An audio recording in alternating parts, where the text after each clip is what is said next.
മകളുടെ വിവാഹത്തിന് ദിവസങ്ങൾക്ക് മുമ്പ് കാമുകിയുടെ ഭീഷണിയെ തുടർന്ന് ബിസിനസ്സുകാരൻ സ്വയം വെടിവെച്ചു മരിച്ചു. ഈ നമ്മുടെ സമൂഹത്തിൽ ഉയർത്തുന്ന ചോദ്യങ്ങൾ ഗൗരവമുള്ളതാണ്.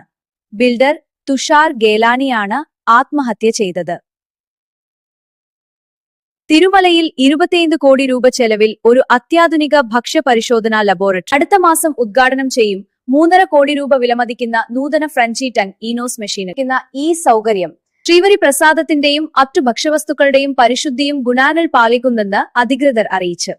ഇന്ത്യൻ ഹോട്ടൽ ലണ്ടനിൽ അടച്ചു. ലണ്ടനിൽ 16 വർഷമായി ഇന്ത്യൻ രുചികൾ വിളമ്പിയിരുന്ന റംഗ്രസ് റെസ്റ്റോറന്റ് വർദ്ധിച്ചുവരുന്ന പ്രവർത്തന ചെലവുകളും വർദ്ധിച്ചുവരുന്ന സുരക്ഷാ ആശങ്കകളും ചൂണ്ടിക്കാട്ടി അടച്ചുപൂട്ടി. ആവർത്തിച്ചുള്ള തടസ്സങ്ങളും പോലീസ് പിന്തുണയുടെ അപര്യാപ്തതയും തനിക്ക് നേരിടേണ്ടി വന്നതായും ഇനി ആക്ടിവിസത്തിലേക്ക് ശ്രദ്ധ കേന്ദ്രീകരിക്കുമെന്നും ഉടമ ഹർമൻ സിംഗ് കപൂർ പറഞ്ഞു.